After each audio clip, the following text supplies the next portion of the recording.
Bonjour et bienvenue à la Forge de Nico.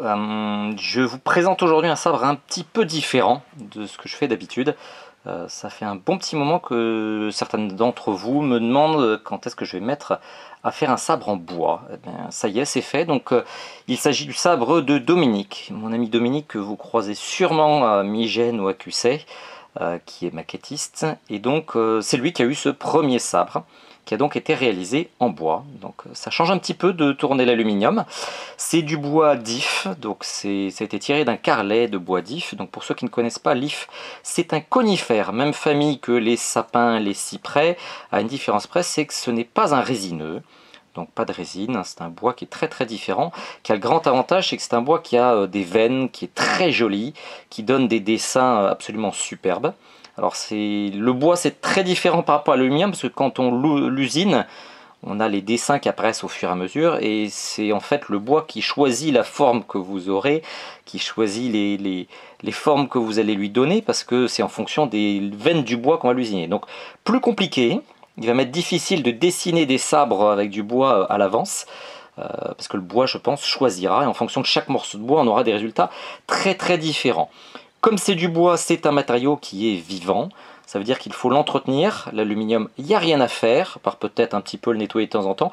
Le bois, il faudra l'entretenir. Donc celui-ci il a été passé à l'huile de lin, ce qui permet de faire ressortir les veines du bois et d'éviter que le bois ne sèche ou ne se fendille. Donc le bois, il faut l'entretenir au fur et à mesure. Le reste du sabre, c'est des choses plutôt connues. C'est de l'aluminium, de la gravure à l'acide. Je souhaitais un sabre qui fasse un petit peu vieilli, avec des motifs qui fassent Jedi Ancienne République. Ça tombe bien, Dominique est un Jedi de l'Ancienne République, un convaincu.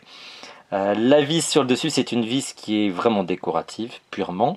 L'intérieur, des choses que vous connaissez bien si vous suivez mon travail, c'est une carte nano biscotte, c'est un interrupteur lumineux vert, à l'intérieur c'est une quadrillette verte, je ne sais pas si on la voit bien avec son optique, un accu lithium-ion qui se trouve à l'intérieur du manche, le port de charge se trouve tout au bout avec sa petite kill plug, et on a un haut-parleur 2 watts à l'intérieur.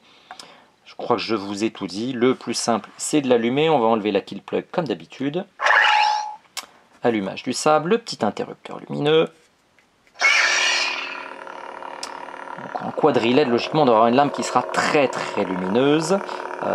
Comme d'habitude, les habituels capteurs de mouvement, capteurs de choc. On va mettre une lame dedans, ça sera quand même plus facile à voir.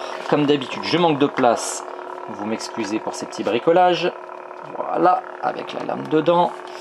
Comme d'habitude, je vais couper un spot. Ah, c'est mieux quand on filme avec un spot en moins, c'est beaucoup mieux. Voilà le sabre avec sa lame. On a vraiment le rendu Jedi. Je pense que ça devrait plaire à Dominique. Je pense que vous le verrez en convention à Cusset, probablement avec son superbe costume de Jedi. Je ne sais pas s'il combattra dans son association avec celui-ci, mais en tout cas, par contre, vous devriez le voir en cosplay à Migène et à Cusset. Et je pense qu'il aura grand plaisir à vous le montrer. Voilà, c'était mon premier sabre en bois. Je pense qu'il y en aura d'autres qui viendront par la suite. J'espère qu'il vous a plu. Et je vous souhaite à tous une très bonne fin d'été. Au revoir.